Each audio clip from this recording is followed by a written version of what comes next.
All right, welcome everyone to our webinar on deploying exosuits. So the agenda is, I'll talk briefly a little bit about the challenge of the key questions that come up when rolling out exosuits, a couple words on our solution for context, and then share how to think about how our customers have thought about scaling all the way from demos and pilots to full site and then multiple site kind of environments. And what I'd say is, first, there's a Q&A panel. Feel free at any point to ask questions, and we won't shut the webinar down before answering every single one of them. And I'll be answering along the way. And then feel free to participate. There'll be, I think, at least one poll question. All right, so let's get started. The basic question is, so exosuits, the concept has been around since at least the 1950s.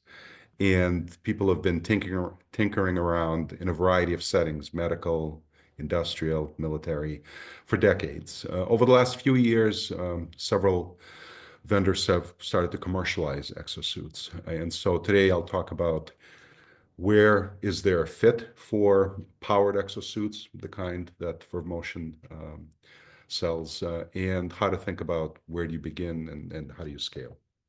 So this is just a few screenshots of the kind of environments.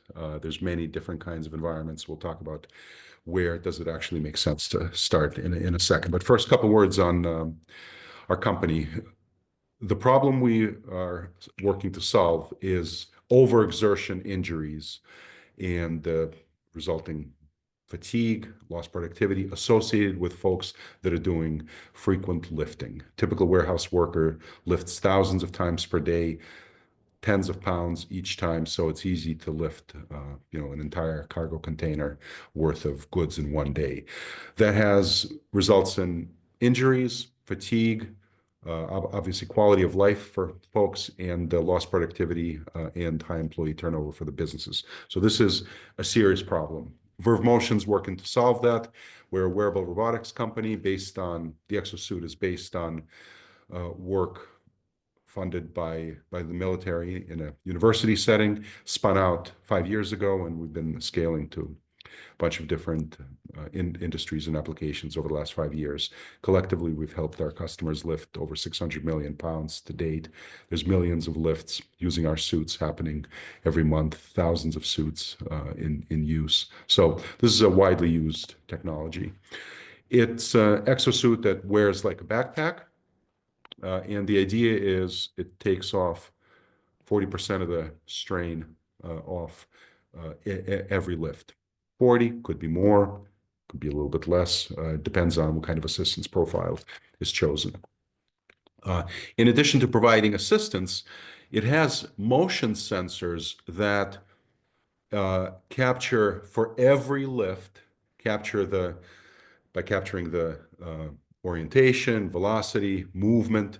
It can infer a great deal about each lift. In particular, whether the lift was safe or unsafe, based on whether it violates one or more of kind of the classic lifting techniques that correlate with lower back and hip injury. This kind of the right way to lift, that's the green in each of these illustrations. And then there's the wrong way to lift. So lifting with your knees versus lifting with your back.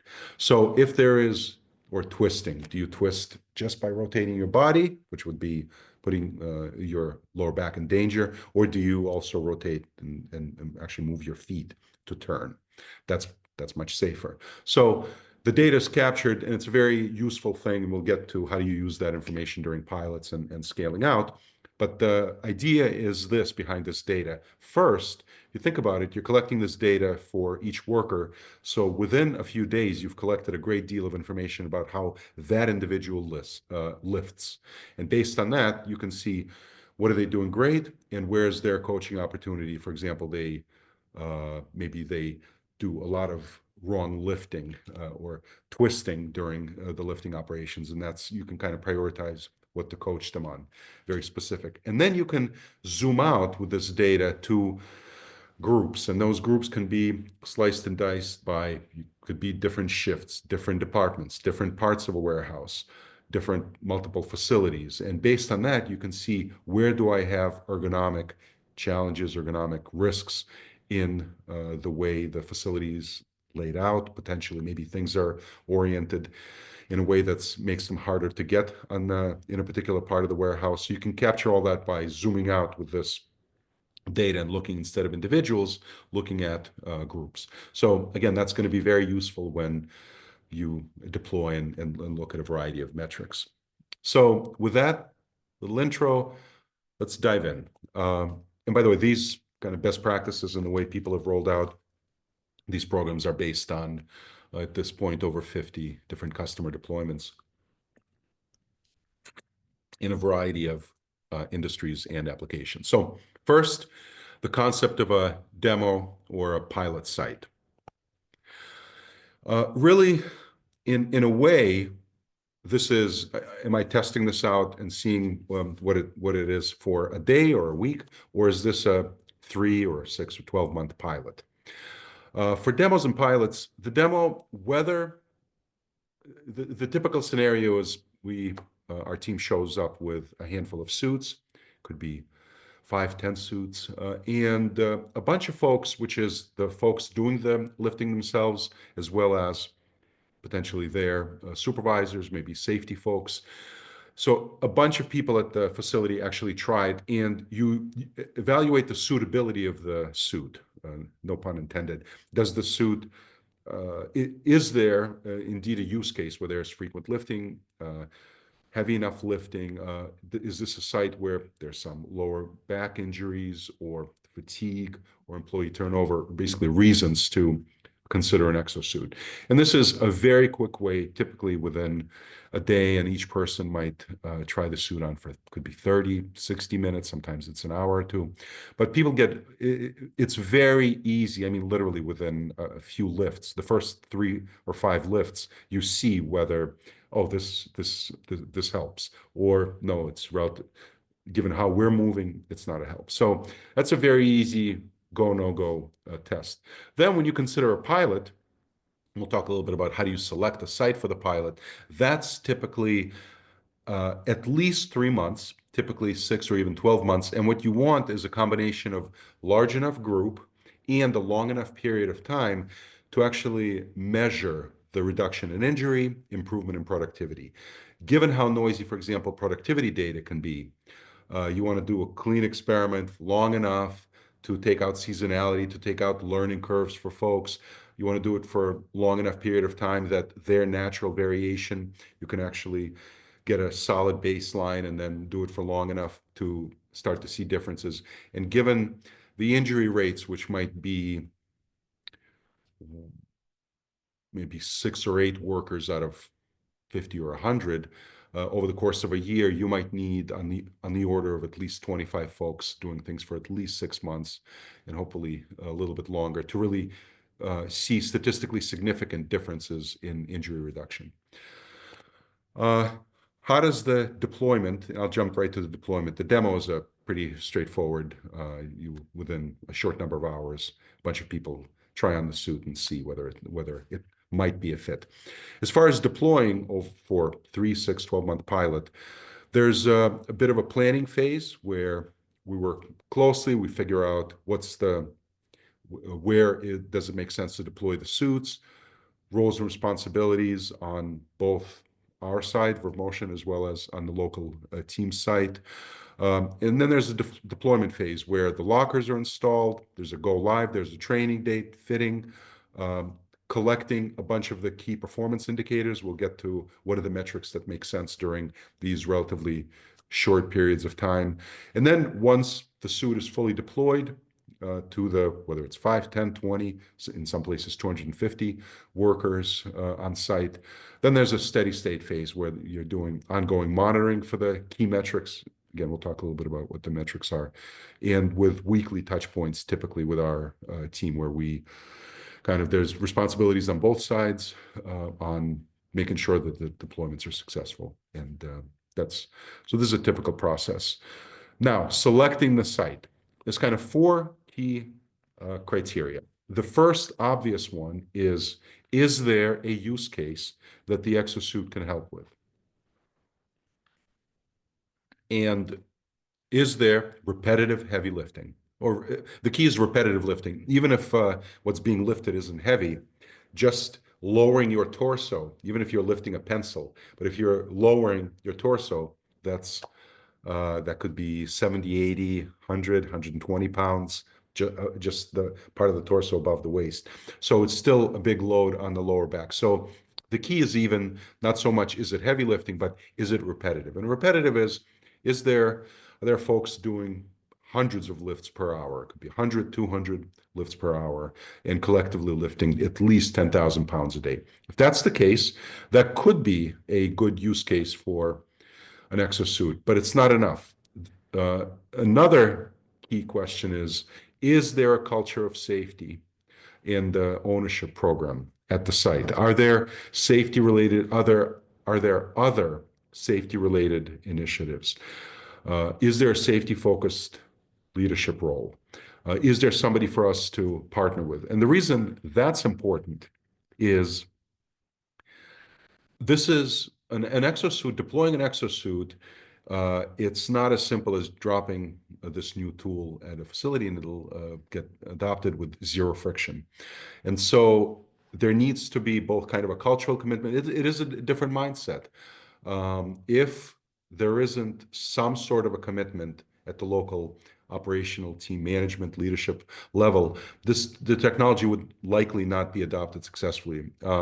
Even if things like safety vests, hard hats, steel-toed shoes, as trivial as it might seem to put something like that on in many places, unless there's actually supervision and reinforcement and education training, even relatively straightforward safety solutions like that won't get adopted. Another key question is, where are there the most injuries? If there's not enough injuries, if there's not productivity challenges, then even though there might be frequent lifting, if there's no impact from that frequent lifting, no negative impact, this may not be the right place for an exosuit. And another key question is there a challenge with respect to employee turnover?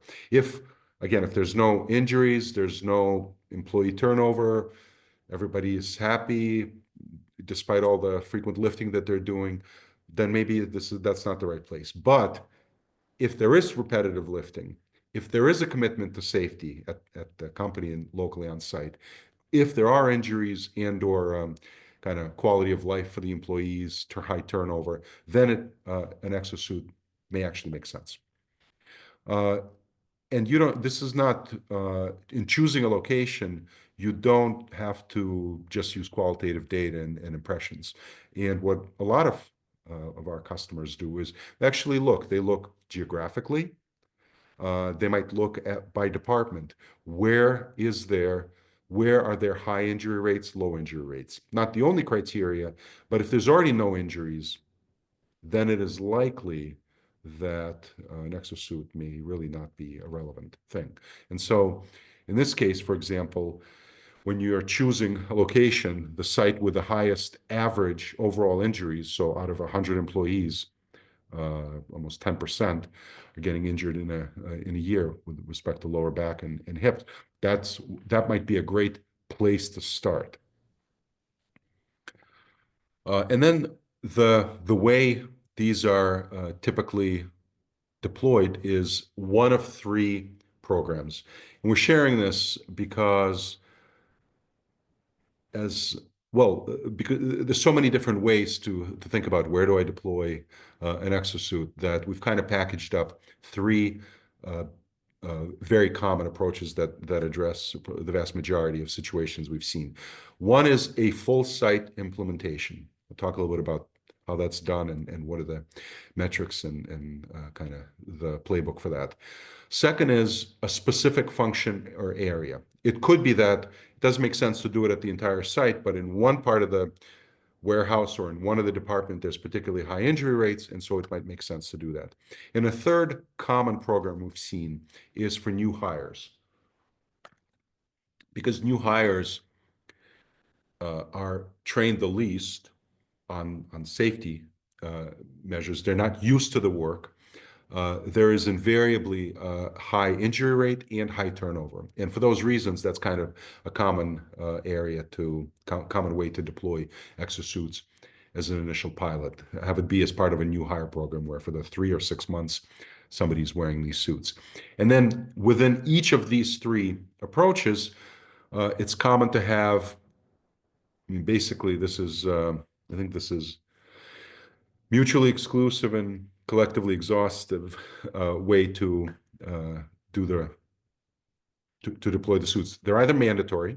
We've seen uh, in some places it is mandatory, and that's typically on the one hand, geez, you're forcing something. On the other hand, there are places where things like hard hats, steel-toed shoes are mandatory. You want to work here, and that's a key thing to respect. And the reason we've seen mandatory is because of those companies see dramatic injury reductions. And so when you can really tie wearing the suit to significant injury reductions, mandatory then becomes a huge ROI kind of thing.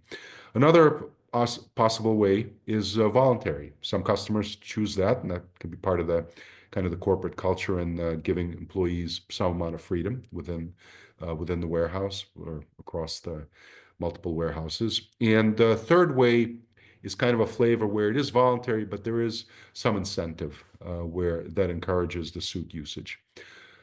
So that's the three general approaches. I'll say a couple words about each one. So first, what does a full site implementation look like? So this is the idea here is, and again, there's these three approaches: mandatory, voluntary, incentivized. But the idea of the full site implementation is every role that lifts is going to be given a suit. A suit's going to be fitted to them. And the best practices we've seen as far as both in terms of how do you drive adoption and how do you get the most success for the company and the employees is you have to designate a champion to own the adoption and execution of the program. Doesn't mean that that's the only thing the person's doing, but a large enough part of their job and probably some incentive is around getting traction for this program. And they'd be responsible for recruiting people. We would help with education, uh, enroll people, fit the suits to them, engage them, answer questions along the way, and provide some accountability on the various adoption metrics, the usage. As far as injuries to keep track of, and so that's why this is often at least a 3 month, but more typically 12-month kind of implementation is you want to, in order to accurately measure an injury reduction, you really need dozens of people working for 1 or 2 thousand hours, in other words, each. So that's 6 or 12 months for the employee to actually see statistically significant differences in injury rates. You want to monitor productivity. That's typically right from the warehouse management systems. So that's straightforward to get, although that data can be noisy. And so you want to do this for long enough and capture enough, frequency, capture the data with enough frequency, maybe weekly productivity, so that it kind of averages out and you get a good baseline.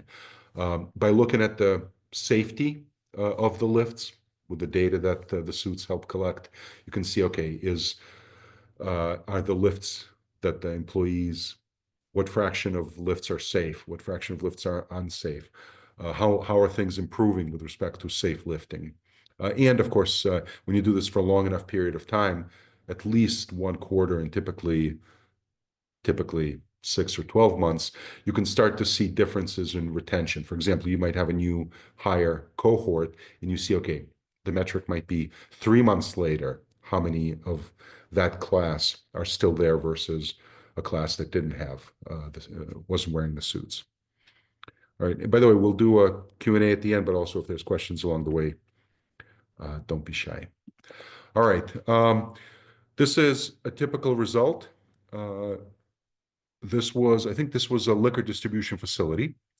And what we saw was we monitored the customer monitored three key lifting techniques and whether the lift was safe or unsafe with respect to excessive torso bending, twisting, or side bending. And you see the red bars are the fraction of the population, the fraction of the lifts that were not safe. So you see previously about 40% total. Every 2 out of every 5 lifts were unsafe. They violated one or more of these conditions. And after the suits, there was much dramatic reduction in unsafe lifts, so just about 10% instead of 40%. So there was almost 3/4 of the unsafe lifts were eliminated. So if you think about it, the suit uh, does two things. One, it supports, provides, it offloads strain from the lower back, regardless of whether the lift is safe or unsafe. And additionally, by encouraging safe movements, the way the suit applies force, it actually makes more of the movements safe. So there's kind of two belt and suspenders. There's two approaches that the suit uses to ensure that there's less injuries. Uh, so this was a test on productivity. And so this is another example. Okay, how do people think about pilots? So in this particular case, and we'll get to injury reduction examples in a little while, in another couple slides. Here, this was a 21-week, so just about half a year, a little less than half a year test where for 15 weeks, there was 15 weeks of baseline data where the folks were not wearing the suits. It was experienced employees, the same exact 21 people. Why the same exact ones? So you take out the learning curve, they were experienced, and it's the same exact people. So there's not a difference amongst groups, kind of additional variable that would make potential productivity measurements suspect. So for the same exact people, there were two key findings. One is that on average, the productivity was measured in terms of cases picked per day. This was a case picking team at the warehouse. So one was on average, with the suit, the same folks could pick almost 8% more cases. But the other key finding, this was particularly interesting, I think. There was a much tighter distribution of the productivity. So I'll show what that looks like in a histogram. So what you have is on the vertical axis here, the percent of the population and the productivity on the x-axis. So before the deployment, so you see the distribution for all the folks. What you see is, sure, the average is right around 100%. That's by definition. Roughly half the people are above average, half below. But it turned out that if you add up these, there's a few people that had only half of the average productivity, couple around 55, 60. So if you add this up, this is about 20% of the people that were less than 80% productive relative to the average. After the same exact group of people put on the suits, the new distribution, first of all, the average productivity moved. You can kind of see that the blue has shifted over a little bit. That's that 7.7%. So the average moved. But in addition to that, the distribution tightened up.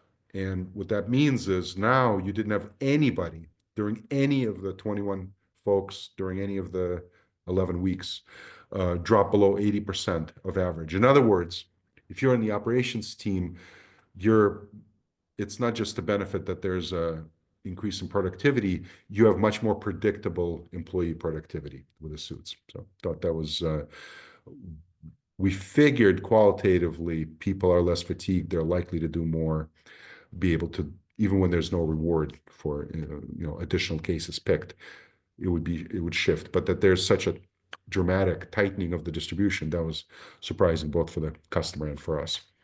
So the way to think about deploying when you're dealing with a specific area, you might again look across your geographies, across different departments, and find, hey, where do I have the highest total injuries? And you might discover, hey, the meat department in Chicago has the unusually high injury rates. So Chicago in general might, as a sum total, have a high number of injuries.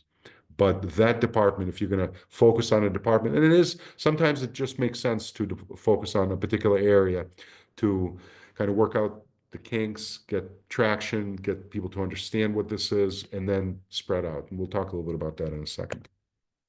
And again, when you deploy in a specific area, this is now focused on a specific function. Could be a department, could be a job function, could even just be the shift, maybe the first shift or the first shift in the meat department. And again, you have the mandatory, voluntary, or incentivized flavors. Same best practices of you want a designated champion on site that would be responsible for some of these things. So whether it's full site or just a specific area, that part doesn't change. And again, the KPIs, injury reduction, you want to do this for long enough with large enough number of people to be able to measure injury reduction or injury rate change, the productivity change, and ergonomics. How are people moving safe or not safe? Where or when are the least safe movements happening? And you want to do this for long enough that you can actually capture differences in retention. Uh, I'll share, I also mentioned the new hire program. So obviously you want to reduce injury rates, reduce employee turnover. This is a group that's has one of the highest turnover rates. And then reduce, quite often there's something like a 3-month ramp up to full productivity. And every week that you can cut from that to somebody reaching full productivity can be very meaningful because you're paying basically during those 3 months, you're paying the worker for the full amount of work, but there is some ramp that they're following. And so when you have a new hire program, again, this is for new employees at the introduction to the workplace, and they wear the suit during the onboarding period. And by prioritizing productivity and retention, while tracking safe lift practices as the key metrics, you're monitoring both. Are they doing safe? Are they lifting safe? And that's a great way to collect safety data you see for all of their lifts and how that's changing over the days and weeks as they become more acclimated to the job. And you're also monitoring productivity and retention during that time. And with the new hires, it's particularly easy to measure because the turnover rate is so high in those groups. You can very quickly see whether the suit actually contributes to reducing the attrition. Here's one typical example of a new hire program. So at this site, new associates had a particularly high injury rate. This was something like 1 out of 6. So really 1 out of 6 or 7 employees would get injured. And so the baseline here was 300 experienced workers that did not have the suit. So 300 experienced workers. So over the course of this was a year-long pilot. So if you think about each worker, 40 hours a week, 50 weeks a year. So that's 2,000 hours every year. There's 300 of them. So you now have 600,000 hours worked. And then you can count, well, how many injuries were there? As it turns out, during those 600,000 hours worked out of those 300 employees, there were 36 injuries. In other words, 1 out of 8 associates would get a lower back or hip injury. And then 40 new associates had a mandatory, were wearing the suit. It was mandatory for them to wear the suit during the full year. So that's 79,000 hours worked over the full year. Out of those 40 associates, there was just 1 injury. So for the new associates that are typically have higher injury rate than the experienced ones, there were actually 5 times lower injury rate after putting on the suits for this new associate cohort. All right. Next is, let's say you've done a pilot. Could be in a particular department, particular shift, or a new hire program, or particular site, and now you're ready to scale out. What we've seen is three common approaches. I'll briefly mention them, and we'll dive into the questions in a second. I'll be monitoring them here. Okay. So the first is once you prove out a use case, for example, let's say it was a meat department, and the meat. One reason I mentioned that specific example, we've seen in a lot of kind of food and beverage, grocery distribution centers, the meat carcasses or chunks of chunks of meat are on average heavier, 2, 3 times heavier than other kind of boxes, and they're more awkward to lift. For that reason, it's quite often that you have higher injury rates, 2, 3, sometimes 4 times higher injury rates in meat departments. But in any case, once you find a site and a function where you have success in one location, it's quite often that there's similar characteristics, similar kind of injury rates at other facilities. So one way to scale out is same use case you've already proven out, now do this across broader geography, multiple sites. That's one way to do it, very reasonable. Another, though, could be a new use case or a department at the existing site. So, for example, you have the same site, you've tested this out in the meat department. Maybe you want to do case picking or loading of trucks. You kind of build prioritize, sort based on whatever thing you're trying to optimize for. If you're trying to reduce injuries, where's the next highest place of either number of injuries or injury rate?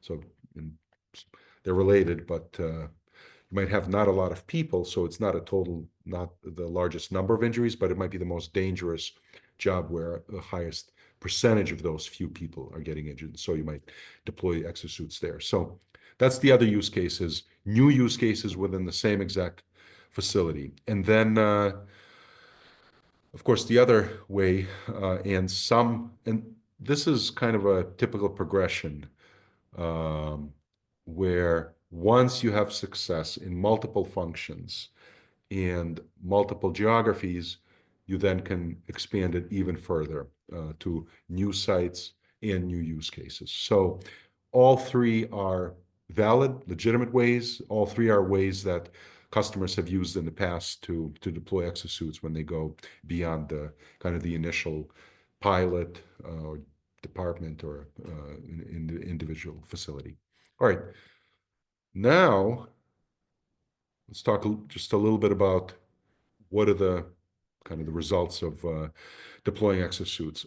There's really three buckets of benefits.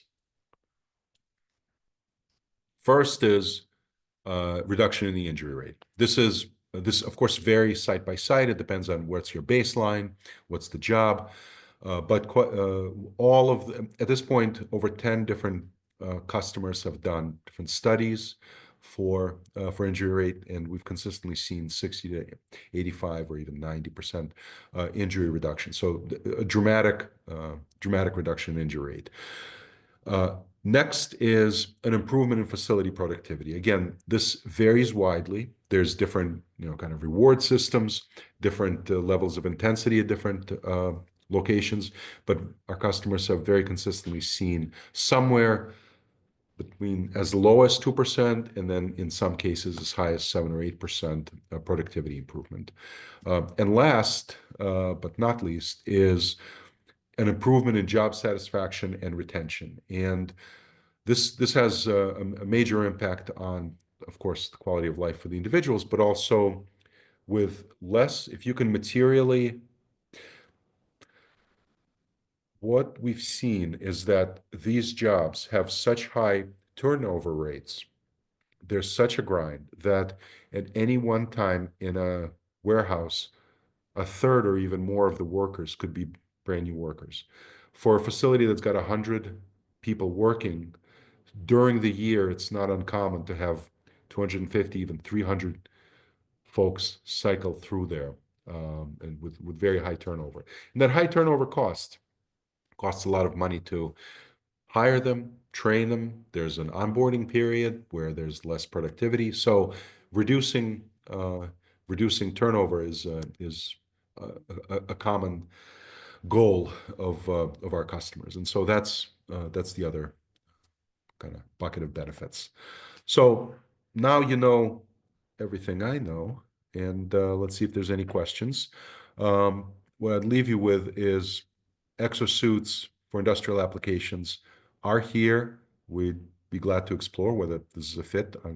And the first step would be obviously an on-site demo where we show up with a few suits, the right folks try them out, actually do the jobs that the folks are doing, and we can together review the injury and productivity metrics, goals, and see might exosuits fit. So with that, I'll dive right into the questions, and feel free to ask the questions in the Q&A panel. All right, how do we select which workers or tasks are part of the pilot? I'd say which tasks are, objectively look at where is there frequent lifting and where might you have injuries or other metrics you care about. As far as which workers, I would probably do a range of workers, a range in terms of could be range of age, range of experience. But in general, the basic thing is some openness, willingness to try something new. This is a, you're putting on a backpack. That backpack is relatively light, but it's something new. So you want somebody with kind of an open mind to trying something where it may not be super familiar in the first 5 minutes. Looks like there's a question. When are you planning to expand? I'm not I'm not sure what expand into. Is this geographically? Today we've been deployed in North America, in United States and Canada. But if this is not a geography question, and then entering Europe sometime later this year. But happy to, if I'm not answering the question, let me know. Let's see. How many suits should we start with? For a demo, it could be 5 to 10 individuals with 2, 3 suits being shared over the course of a day. But typical pilot, to really measure things, I would say at least 5, and much more common is 10 to 25 suits as a first year kind of a deployment. All right, this is a training question. How long does training take? Well, there is to understand how the suit works is can literally be minutes. You put the suit on, you are shown what the different buttons do to to choose a assistance profile. But it takes about a month to completely acclimate, and that's because basically the first week we advise to use the suit 2 hours per day. Second week, 4 hours a day. Third week, 6 hours a day. And so by the end of the month, you're using the suit the full time. It takes some time to get used to it. And so kind of that 1 month long ramp up period, we find makes most sense. What if workers are resistant to using the suits? I think your mileage may vary. In general, if somebody is resisting, I would say they are probably not a great candidate for the suit, and that resistance should be respected.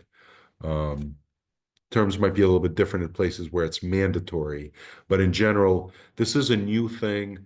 You want somebody open-minded, willing to do it, not feeling like this additional thing is being foisted on them. So for that reason, in many cases, at least the acclimation period, were to try it on, I would make voluntary.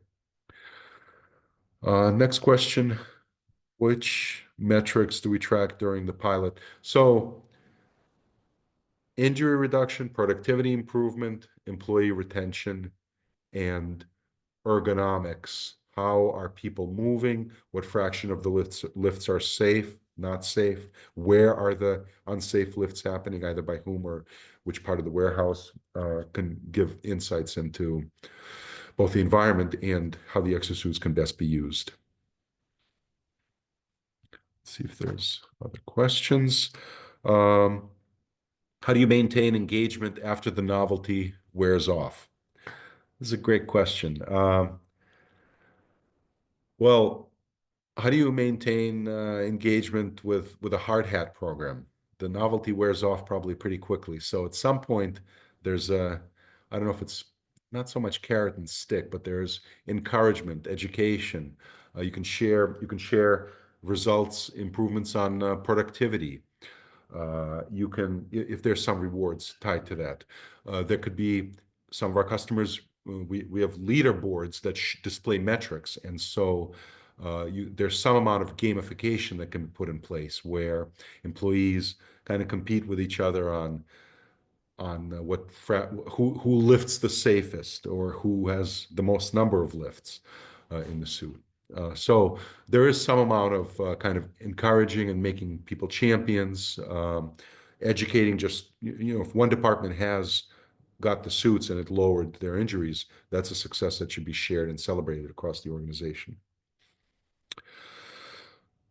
Let's see. What are OSHA's views on powered exosuits?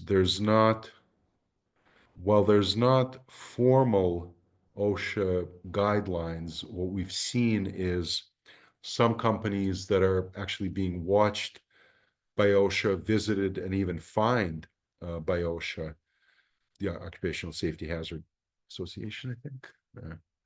Uh, the fact that they've deployed exosuits has actually saved some companies from getting fined because that's a very tangible evidence, tangible thing you can demonstrate to OSHA that you're working on improving the safety at a warehouse. Can you share case studies or results from other long-term deployments? We do that in another webinar where we review probably something close to 10 different studies. But the summary is the 60 to 85% injury reduction, 2 to 8% productivity improvement, and improvement in kind of employee engagement and satisfaction. All right. How many suits do we need at each site? That's really more how many people are at risk or are being targeted for improving their productivity, reducing their fatigue. Typically, it's where are people doing frequent lifting. So if the lifting is just occasional, they're working in the stock room, but they're only 5 minutes out of an hour, they might be lifting or putting or loading, unloading something. That's not necessarily a great case. But if they're constantly building pallets, doing picking, or involved in manufacturing operations where, let's say, they're on an assembly line and every 60 seconds they're lifting a tire or putting in a wiring harness, that could be a load on their back that's repetitive enough that would be a fit.